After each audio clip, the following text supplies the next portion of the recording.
أنا العبد الذي كسب الذنوب وصدته الأماني أن يتوب. أنا العبد الذي أضحى حزينا على زلاته قلقا كئيبا. أنا العبد الذي كسب الذنوب وصدته الأماني أن يتوب. أنا العبد الذي Biz qadirli qarindoshlardan, televizor ko'ruvchi qarindoshlardan, radio anglovchi qarindoshlardan shuni so'rab boqaylik. Siz Rabbingizning Al-Latif, Rabbingizning Muloyim ismidan, mushu koinotda o'zingiz yashayotgan, o'zingiz his qilib turgan atrofingizdan dalil keltirib, ismi Allohning Latif ismiga bir dalil keltirib beqing desak, nima dalilni keltiradi? Nima dalilni keltirasizlar qadirli qarindoshlar? O'ylab boqaylik. Al-Latif, Rabbimizning Latif ismiga bir dalil keltira olamdiq. Mushu koinotdan o'zimiz yashayotgan. Buning eng oddisi kichik bolaning tishining tushishini o'ylab boqaylik. Tishining qanday tushadiganligini. Kichik bolaning tishining qanday tushadiganligini o'ylab boqaylik. Shu tishining tushishi ham Alloh subhanahu va taolaning Latif ismiga, Muloyim ismiga dalil qildida. O'ylab boqaylik. Doktor qiyachiyak eng danglik doktor ismi yig'latib tushirdi. Allah subhanahu va taala his qildirmasdan shunchalik muloyimlik bilan nayotib turib chiqib ketdi, hech og'rimasdilar. Ashundoq tushirdi. Allohning naqadar lutfi, naqadar kuyimchanligini isbotlab berdi shu narsaning o'zida. Havo, o'zimiz tinayotgan bu havo o'ylab boqaylik. Havosiz yashay olamdiq. Mushu havo necha yuz tonnalik, ichidan necha yuzligan 4-500 insonni ichiga yo'lovchini selib, nurg'un yuk taqa. 350-400 tonna qildi bir aeroplan, normal bir aeroplan. Shu aeroplanni bu havo ko'tarib mangadi. Havo shunchalik muloyim bu havo. Bu havo eng oddisi oldimizdagi har qanday bir narsani ko'rishimizga ham to'salg'i bo'lmaydigan bir havoning quvvatga qarab boqaylik.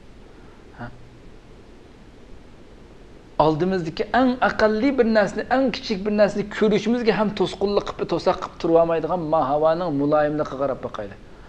Bu havoning hayotimizdagi ahamiyati, muhimligiga qarab boqaylik. Har qanday narsa uchun. Lekin aning ko'tarayotgan narsaga necha 100 tonnalik narsani ko'tarib oldi havo. Hech bir harakat qarab boqaylik. Bir harakatimizni to'sqinlik uchratmaydi bu havo. Ya bir xil ig'irlik his qilmaymiz bu havodan, bir xil bir narsa besib olganda his qilmaymiz. Ashundoq turib, shunchalik muloyim, shunchalik yumron hamda. O'ylab boqaylik. Demak, bu havo shunchalik yenik, shunchalik muloyim, shunchalik yumron bir narsa bo'lishiga qaramay, nihoyatda kuchli bir narsa. Shuni his qilmaymiz hozir o'ldirib berdi. Mashinaga manga vaqtda tez ketayotgan mashinadan qo'limizni derazadan shuna chiqaraylik, qancha kuchliligini, qanchalik kuchli urinayotganligini his qilamiz. Emniyet bizga to'salg'i bo'lamdi bu havo? Hech bir narsaga to'salg'i bo'lmaydi. Allah subhanahu va taolo demak, havoning o'zi ham Allohning Latif ismiga dalil bo'lib turdi, shuni ko'rsatib turdi. Ey inson, sening bunday Latif ismli Robbing bor. Men shu Latifning yaratgan maxluqiman deb bizga so'zlab turdi shuni. O'ylab boqaylik. Demak, bizda bizning engimiz, tushunchimiz, fikrimizda, e'tiqodimizda har bir Robbimizning har bir ismlariga nisbatan bizda ko'pligi, shu koinotning ichidan, o'zimizning yaratilishida, atrofimizdagi o'simlik, hayvon, bularning yaratilishidan chiqarilgan nurg'un dalillar bo'lishi kerak. Har bir ismda, har bir ismning dalili bo'lishi kerak, qadrli qarindoshlar. O'zimiz ko'rib turamiz atrofimizda. Bu yo'lda, bu fikrda, bu e'tiqodda mangan siri biz Rabbimizni mushu shaklda tunigan siri bizning oldimizdagi ufuq shuncha kengayib ichilib mangadi. Rabbimizning bizning ko'z oldimizda Rabbimizning ulug'ligi, Rabbimizning qudrati shunchalik ziyodalashib mangadi ko'zimizda. Uningdan bo'lgan qo'rqinchimiz, uningga bo'lgan ehtiromimiz, uningga bo'lgan hurmatimiz, uningga bo'lgan taqvoligimiz shunchalik oshdi, shunchalik ziyoda bo'ldi. Bu oshqon siri. Onunğa bolgan itaatimiz, onunğa bolgan yüzlenişimiz şuncha köpeydi. Çünkü qazanda nima bo'lsa, çümüşkü shu chiqadi qadrli qarindoshlar. Nayti güzel aytgan ota bobolarimiz. Qazanda nima bo'lsa çümüşkü. Biz Rabbimizni qanchalik tunisak, bizning hayotimizdagi ish harakatlarimiz shu Rabbimizni tunigan tunishimizning miqdoricha bu sohaga shu shaklda qanday bo'lsa namoyon bo'lib o'tirg'i chiqadi bu. Nima bo'lsa shu chiqadi ketishiga. Mana buning o'zi ham, mana bu iymonning siri qadrli qarindoshlar.